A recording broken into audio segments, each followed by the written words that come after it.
Welcome to Planet People Mining Season 3. I'm your host, Allison Koppel. Here we present the stories of trailblazers at the crossroads of mining, sustainability, and communities. Hear what motivates top professionals in this field of impactful work. Accompany them as they describe their challenges and explore the issues they tackle. And for our Spanish-speaking audience, busca Planet People Mining en español.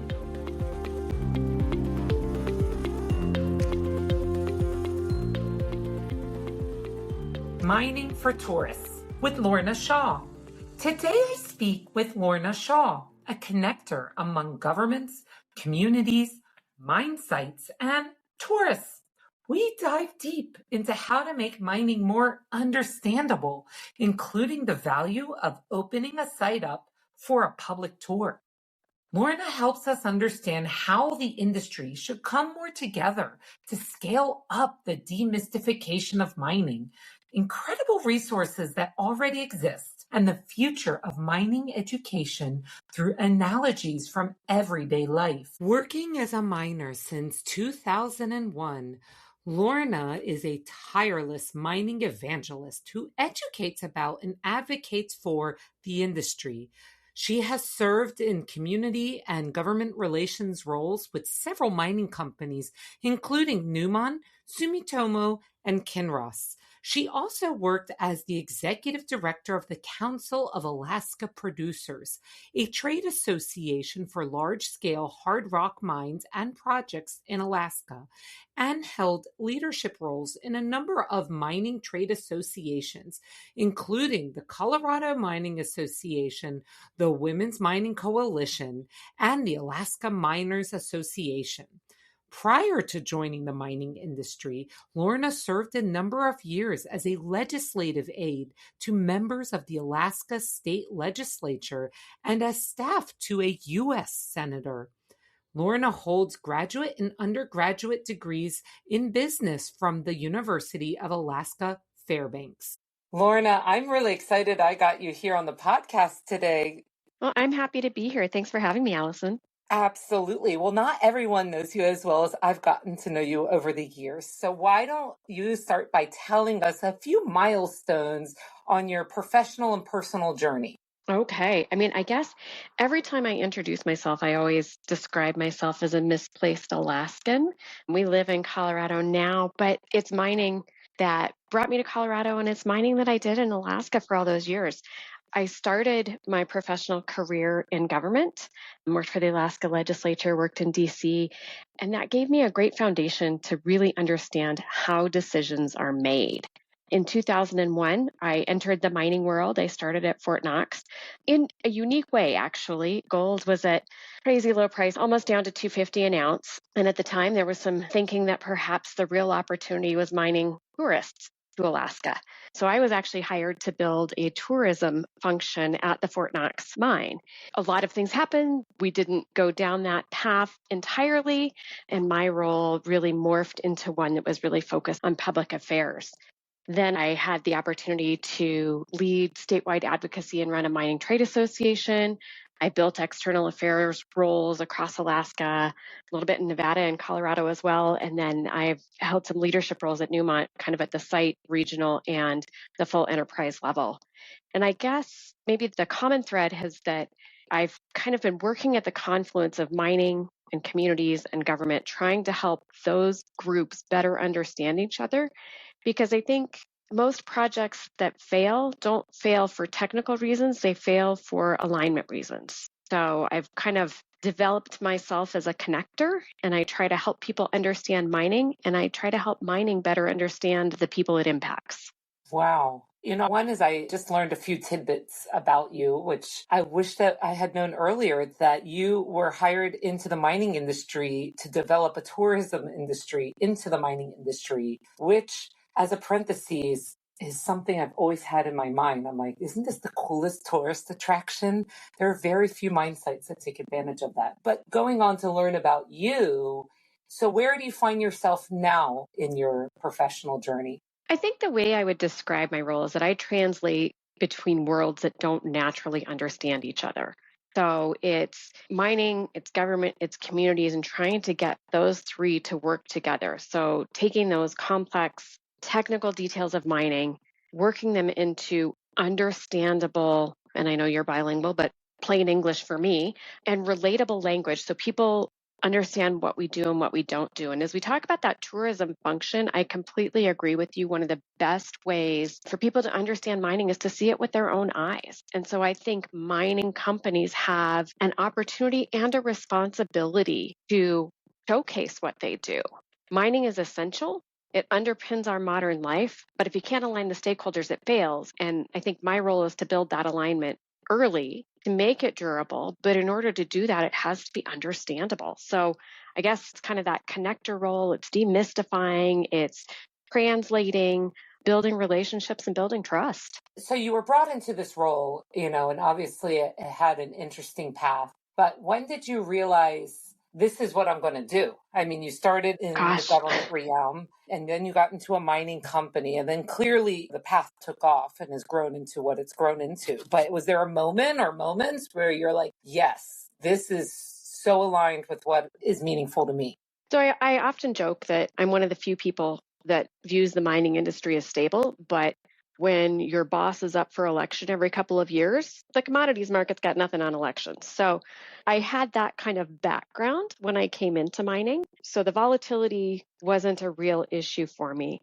But in terms of like finding my home, I don't know that there was a single moment, but I think throughout the work I've done, when I was running a statewide trade association and running a statewide campaign, it really solidified that how you engage and explain the work matters as much as the work itself. And I think over the course of my career, which is more than 20 years now, when I started, mining had these blinders on. And if we can't see you, you can't see us. And everything was done quietly, secretly, and secretly sounds bad, but really as under the radar as it could possibly be. Certainly not because of me, but during my time in the industry, that has really changed, and transparency has become far more important in trying to bring people along with us to understand what it is we're doing, why we're doing it. And I think even more than that, what we're not doing. People have these preconceived notions. And when I would bring people out to the mine site, whether they were visitors touring the state of Alaska or third graders learning about natural resources, or frankly, a Supreme Court justice or a congressman coming out to the mine site, showing them what we do, introducing them to the folks in our industry who have such pride in the work that they do, it gives me great joy. I mean, tours are a lot of work. They're exhausting, but they're also energizing. And I can be having a terrible day. And when it's time to give a tour of a mine site, at the end of the day, I cannot help but be just as excited about my job in the industry as I was in the beginning. So I have a few questions out of that. And what you've been sharing, I'm just curious, because to me, it's only been a handful of my own personal experiences at mine sites who are very open. They have tours, they actively invite community members or whoever, very few and far in between in my experience. But you've had such a good experience at that. Why do you think more mine sites don't do that? And how would you help them to realize the benefits of doing that, of being more transparent, of inviting people in, not just at this very specific tour that we do once a year or whatever it is, but come go visit the mine site. It's the biggest tourist attraction of this town. It's a lot of work. Tours are disruptive. They take a lot of resources. They take time. Putting together the tour route, the public safety issues. When you're on a mine site, your guests have to be escorted. Are you going to allow non-essential traffic on mine roads? Risk involved. But I will tell you that there is no substitute for people seeing a mine with their own eyes. One of the things that was tough when I was up at the Fort Knox mine, we did tours for local school children. And part of that, I think mines tend to do that a little bit more because they're trying to grow that future workforce. And that's important, but it's also people who are just close to the mine site. Visitors to an area are not voters. They're typically not people who are going to make decisions about future permits for that mine site. It's difficult for a mining company to want to invest the time and energy in those tours. The mine sites are not easy to get to. It's very rare that they're on a well-traveled highway or that they're visible from a community. Getting there takes a lot of time, often through privately accessed roads. Then you have to deal with, do you have enough parking? What kind of transportation are you going to use on site for your guests? And what is the direct and short-term benefit for the mine site for providing those tours? And often that's really difficult to quantify in a meaningful way. So what would your ultimate, actually, this was very helpful to me because it's been an idea swirling in my head and I've never just been able to sit down and have an informed conversation about it. What would your ultimate recommendation be? This is a tough one. I think that maybe you can't make it accessible every Monday, Tuesday, and Wednesday of every week, but depending on the weather, can you do seasonal tours? Can you do tours once a month? Can you do tours once a quarter? How can you partner with the local community? One of the things we pivoted to one of my previous mine sites was we had turned it into a fundraiser for the local food bank. So absolutely, we need to do more tours. Of the where, the how, all of that's the difficult part. I'm going to flash back just for a minute, thinking about some of the tours over the years that I've been able to lead. Some of the interesting tours that we were able to do when I was still in Alaska, I worked with representatives from a few different mining companies.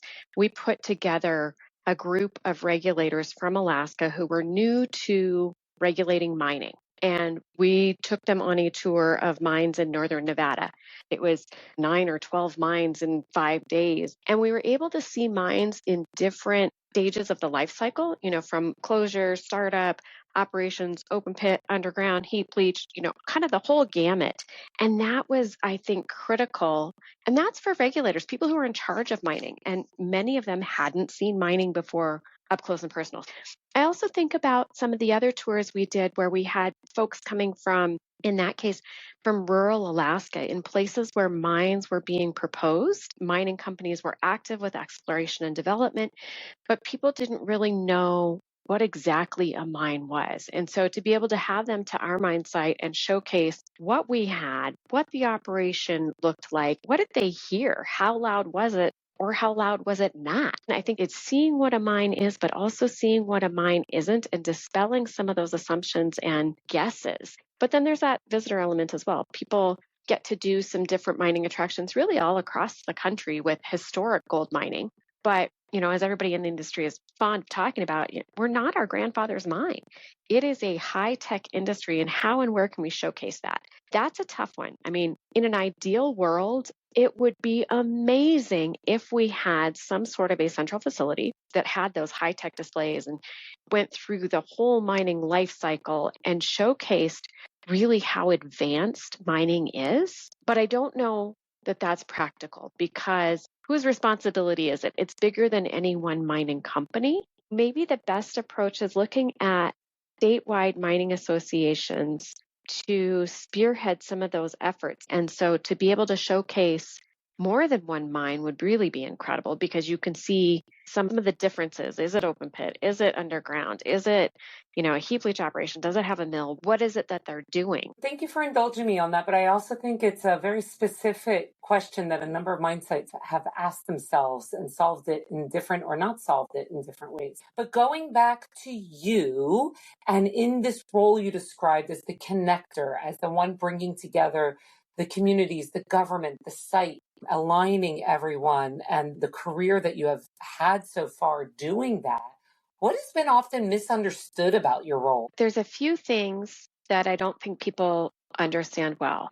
Whether my role is community relations or communications or government relations, I mean, it's kind of all of those things. It's a big umbrella. It's not just lobbying, it's not just communications, but it's more of a strategy and a risk management role. And it has to happen early. And this is not work that can wait until after decisions are made. It's not just about handing out checks and making charitable contributions. It's about aligning policy, permitting, stakeholder expectations, community realities. And it can't be limited to just explaining the decisions after they're made. The misunderstanding is often the value of the work. And I've seen that evolve over my career, and I'm thankful for that. This is really integral to the future of operations. If I don't do my work, and if I don't do my work well, the rest of the mine site's not going to be able to do theirs. I think that just sums it up, but it's amazing. I mean, you used the reference in the beginning of this episode around, in your experience for years, it's been about hiding under a blanket. And if I don't see you, you don't see me. And on the one hand, definitely seeing the mining industry as this big whole move towards the direction that you're talking about around being proactive and early involvement with government and community and other stakeholders and using that to plan and be proactive. But I've also, now that I've been a consultant, I've been engaging across a wide swath of the industry, small, medium, large, different phases. Well, there's still a number of companies hiding under a blanket with the hope and pray strategy that if I don't talk to them, they won't want to talk to me. And no, your services are still needed, Lorna. I'll just tell you that much. So now that looking into the future and where the mining industry is and going into where it can be, what emerging issues do you think the industry should be paying more attention to? One thing that I will never stop talking about is education, and that links to public understanding and social license, and that links to talent pipeline, that links to permitting and policy uncertainty. Like, I think that underpins so many different things. And I think the mining industry, I'm kind of harping on some points I made earlier, the mining industry needs to coalesce and work together to provide education, even in communities that don't have mining, about what mining is and how it fits into our daily lives now. We do expect that there are not going to be enough people to do the work in the mining industry. These aren't the types of jobs that people are necessarily looking to go into. We talk about, wanting to have more diversity. The best way to get a girl to dream of being a general manager at a mine site is to see a female general manager at a mine site. And that is far more rare than it should be. People don't understand what we do. If they think about mining at all, they're thinking about an old white guy with a long beard and old school hard hat, and he's got a pickaxe and he's underground. And he's a he. That's not what our industry is, but we have not talked about it. And so people don't have clarity. I think they think of it as a dirty industry. They think of it as an energy intensive industry. And we don't talk about the strides that we've made and the changes that have come about. When you look, there's a couple of analogies I'll give here. One, when you drive by a roadside produce stand, you know where that carrot came from. You can picture farm, the ground, somebody pulled it out, you got that. But when you're playing on your phone or your game system and you look at that, you never think about where it comes from. And so I think we really need to connect those pieces. Right, Lorna, okay, I just got to share this personal anecdote that you're reminding me of. Even in mining states, there is something to be said I start with more towards the center of the circles. My oldest, she was in kindergarten in Colorado. We had just moved to Colorado. And she went to the Colorado History Museum. And the teacher wrote me a very cryptic email, Gabby seems very upset from the museum. And then Gabby came home crying. She said, my teacher called me a liar. It's like, what happened? She goes, well, there was this mining exhibit at the museum. And I told her that my mommy is a miner. And she told me that's impossible because all the miners are dead. There are no miners. And so putting those pieces of the story together, I nicely wrote back to kindergarten teacher and said, may I come in and do a presentation about modern mining to the children? And, of course she said yes. And it was a great event and brought some rocks. I had everyone try on hard hats and try to figure out fool's gold versus real gold and pictures of big trucks. And I made it super fun and informative. And the teacher wrote back and said, we've really got to integrate this into our curriculum. I had no idea. And that is so sad. In a mining state. Exactly. In a mining state, there are some great programs out there, and I would be remiss if I didn't just, give a plug for my favorite one. That's Alaska Resource Education. While their curriculum is really focused on the resources that are present in Alaska, they have put together amazing lesson plans.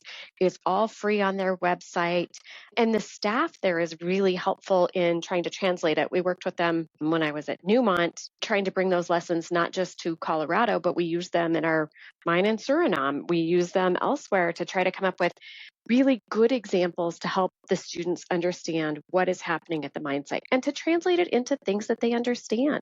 Just like they're not thinking about where the minerals come from, you don't think about what the process is to get them out of the ground. It goes back to that plain language. People don't really understand, students or other folks don't understand the process to liberate the gold from the rock. What does that even mean? And when you're talking about leaching, what does that mean? Well, who knows? But people understand how to make coffee. They know how to use a Mr. Coffee pot. And so when you can explain the heap leaching process in terms of making coffee, well, that's relatable, that's understandable, and you're demystifying what it is that we do.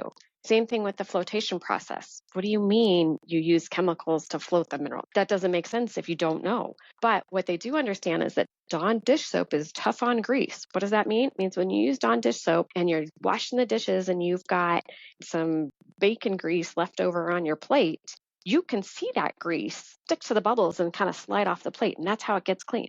Well, that's the same thing we're doing in the flotation process, but you have to be able to explain it in those terms, because once you're going into chemical names and all of the specific details, you lose people. Likewise, Inside the company, you lose people. Oh my gosh, where have you been in so many project meetings, Lorna? Oh, this is the stuff that's really important to me. And this is the stuff that, whether we're talking to Supreme Court justices or third graders, we need to be able to simplify what we do and talk about things in very relatable terms. What does it mean that you're dissolving gold in a carbon and pulp process? Nobody knows, but they do understand how a sugar cube dissolves in a cup of coffee. And they do understand that when you drink that coffee, you can taste that sugar, but if you put your spoon in there, you can't pull that sugar cube back out. It's the same thing. And to be able to explain it and show it in terms like that, where people understand and it's not scary, is so important. It's important to the future of the industry. It's important to make mining accepted. Oh working with you over the years, you're always been good inside the company of distilling concepts into easy to understand language. I didn't know all these comparisons. I wish I knew this information years ago. They're so important. Because even within the company, you'll be in these big technical meetings and you have people from different functions, and people like to speak the language of their function and not really check in. And not everyone puts their hand up like, I don't really understand what that person says. Right. To have that translator, it's like, look, people, it's like we're making drip coffee in a machine. The liquid's coming out a different color and you want to taste that. That's what we're trying to get. Right. Like, that would have been so helpful. It's so it absolutely is. It absolutely is. You can talk about stacking the ore and dripping the solution over it, just like the hot water picks up the coffee flavor, goes through a filter down into that pot. We're doing the same thing. We have the chemical solution washing over the outside of the rocks, collecting the minerals and taking it down into that in-heap pond. But you have to know that. You have to be able to explain that. And I think you're absolutely right. Within the mining companies, it is startling to me how many people inside these companies have never been to a mine and don't have any connection to the final product, don't have any connection to being a miner. I think it's really important that folks at a mine site and folks at a mining company can identify themselves as miners and understand exactly how their role fits into the work that the company does and the product that the company produces, and that they are a miner. Yes. So that leads right into my last question. What advice do you have for future miners who want to follow in your footsteps along the lines of your career? What advice do you have for them? I think folks in our roles need to come in and learn the business and develop credibility among their peers. You have to have some humility. Check your ego at the door. You're not going to know, but you have to be open to learning. And I think you need to learn the business. And both internally and externally, you need to build relationships early. There's the whole concept of a community goodwill bank, and you don't get to make withdrawals if you haven't made deposits. So you can't just show up when you need something, whether that's a permit or anything else. You can't show up the day you need it with your hand out and say, hey, can you help me out? If you haven't been investing in that community with time, with energy, developing those relationships, I think you need to be a connector. And I think you need to bring together people who don't naturally speak the same language. And that only works if you can take something complex like mining and explain it in plain, relatable language. And I think maybe the last thing is that you need to be in the room early, because it isn't just communications, it's strategy. Absolutely. I've used that analogy, I haven't phrased it as such. I like better the way that you phrase it, the community goodwill bank. But this concept that if there's no relationship capital in the bank, you can't make a withdrawal, or when you make a mistake, because sometimes those happens, if there's no cushion there, that mistake is going to go into negative, and that's really hard Right. with interest to get out of. So I like that bank analogy a lot. That analogy I understand. The other ones I never used before, but they are definitely part of my vocabulary now. Yeah. Thank you so much. This time has just flown by, Lorna. I've gotten to learn a lot about you, and I appreciate that. And so thank you. I've got to say, everyone, I mean, Lorna was one of the people who helped me think of the podcast in the first place. And so we were sitting having coffee in Washington, D.C. I was trying to figure out, what am I doing in my life during this transition? And I kind of pitched you the idea. I was like, I think I want to do a podcast. And you were just so supportive. You're like, yes, do that. You can do that. It's like, I can learn how to do podcast equipment and put together a podcast. And you were just so supportive. You're like, yes, you can do all these things. Well, and it's not just that you can, but you are a gifted interviewer. And I'm so excited that you did get this off the ground. I've listened to every English episode.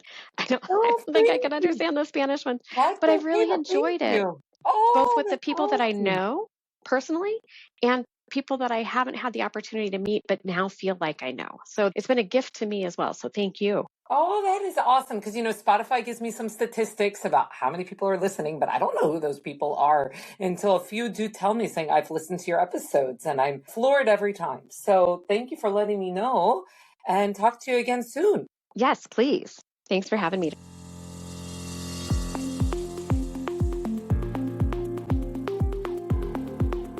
Thank you for joining us. If you like what you heard, please provide a 5-star review, and amplify.